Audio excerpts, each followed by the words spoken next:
The sun rose gently over the small town of Brookhaven, casting golden light across fields still kissed by morning dew. It was a perfect day, the kind people dream about for weddings. Birds chirped in chorus, and the scent of blooming lilacs filled the air. In the Bennett household, excitement buzzed like static in the air. Today was Emily Bennett's wedding day. Emily stood by the mirror in her childhood bedroom, a lace veil gently draped over her shoulders. Her heart pounded, not with fear, but with the surreal joy of it all. She looked every bit the glowing bride in her ivory gown, her auburn curls cascading softly down her back. Her bridesmaids fluttered around her, adjusting makeup and pinning stubborn curls. But as perfect as everything seemed, a storm quietly brewed just beneath the surface, one that hadn't yet revealed itself. Downstairs, the kitchen was alive with laughter and last-minute scrambling.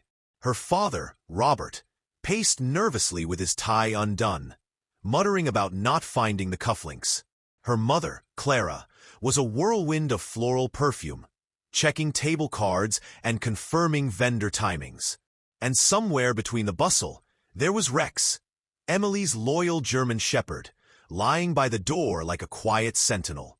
Rex had been with Emily since she was 16, a birthday gift after a tough year.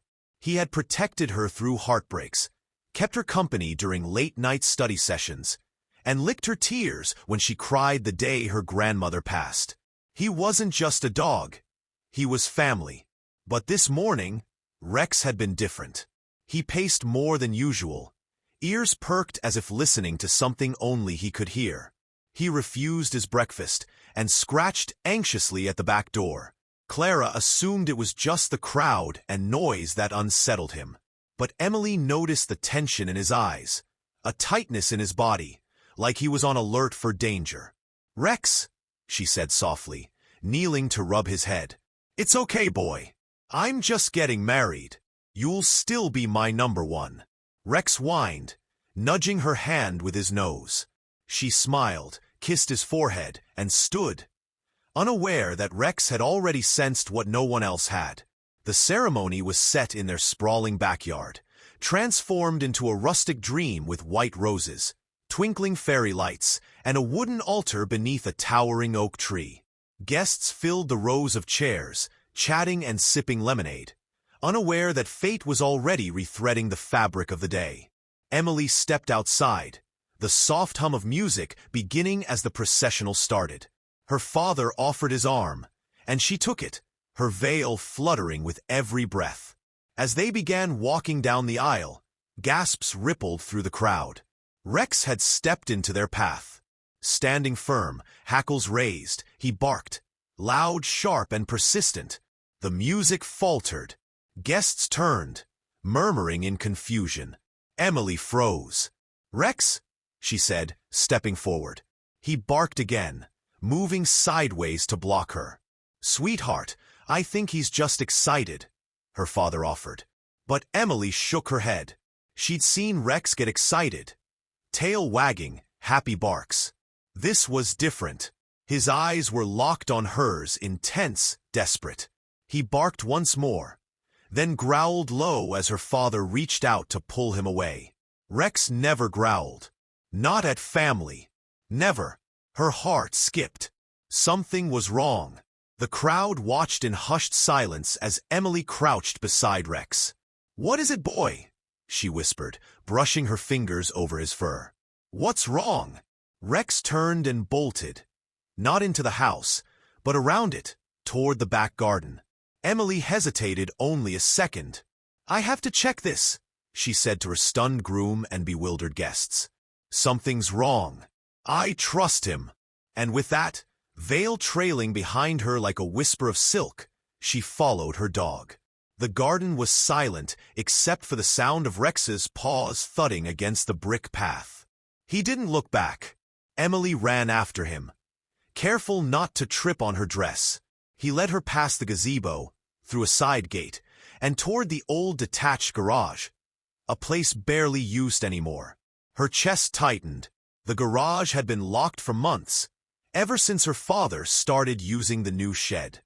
But now Rex scratched at the door with frantic urgency, barking like his soul depended on it. Emily's hands trembled as she yanked open the door. Inside, dim light filtered through a dusty window. The smell of gasoline and old paint cans hung thick in the air. Her eyes adjusted, and then her stomach dropped.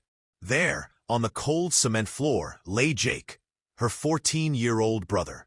Pale, motionless, she screamed, "Jake!" Dropping to her knees, she touched his face. Cold, clammy. She checked his pulse, faint, fluttering like butterfly wings. His chest rose and fell shallowly. "Dad, someone help!" she cried out, fumbling for her phone. Her hands shook as she dialed 911. 911? What's your emergency? My little brother. I found him unconscious in the garage. He's barely breathing. Rex whined beside her, nudging Jake's arm and then Emily's side, as if pleading with her to do something faster. She cradled Jake's head in her lap. "You're okay, Jake. Just hold on. Please." Time slowed.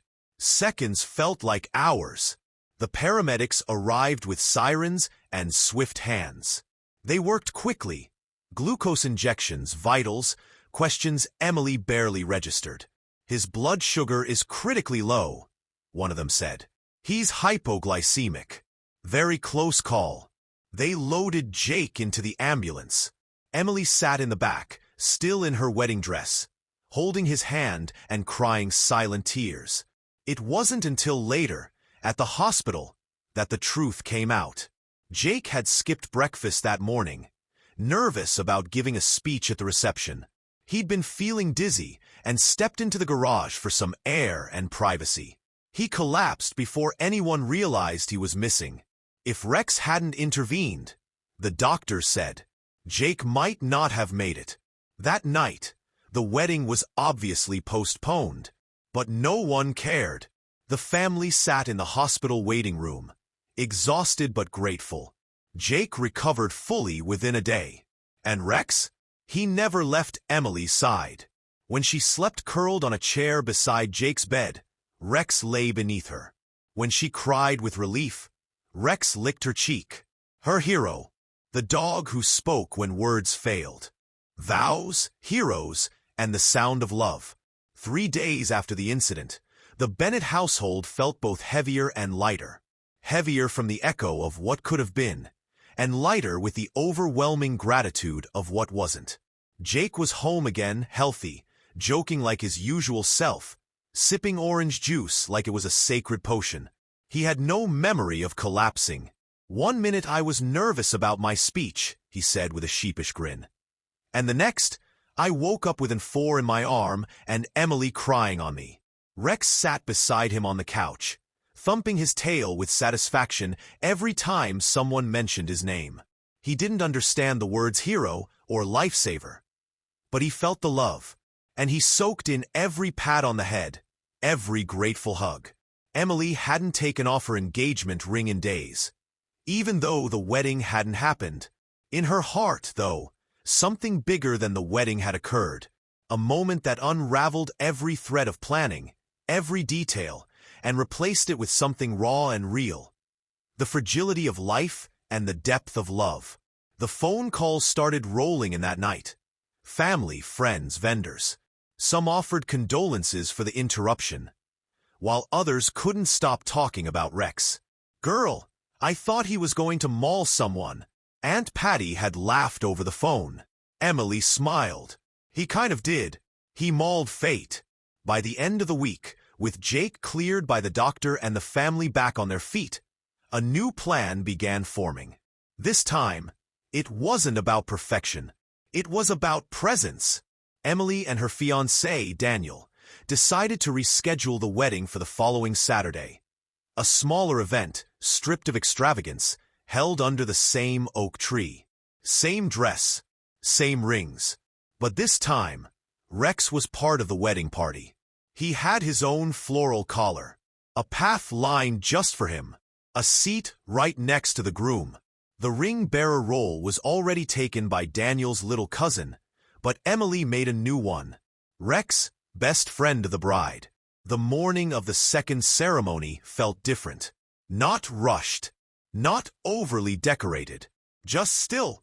Emily stood in front of her mirror again, her dress slightly wrinkled from the week's chaos. She didn't care. Her eyes met her own in the reflection, and this time she saw more than a bride. She saw a sister, a survivor, a woman who'd listened when most would have ignored. As the music began and guests filled the chairs, the story of what had happened had already spread. People didn't come just to witness vows. They came to celebrate the unspoken bond between a girl and her dog. Rex trotted down the aisle ahead of Emily, tail wagging, head high. A few kids clapped. A few guests wiped tears. He paused halfway to turn back, making sure Emily was still following him. The same way he had that day in the garden. She laughed softly and whispered, "I'm right behind you, buddy." Under the old oak tree, Daniel smiled as she approached. His eyes shimmered, not just from seeing his bride again, but from seeing her alive with purpose. The officiant smiled. "Before we begin," she said, "the bride would like to share a story." Emily stepped forward, facing the crowd. Her voice shook, but she didn't flinch.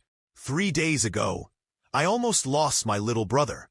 If it weren't for this boy right here, she glanced down at Rex, I'd be standing here with an empty heart, pretending everything was fine.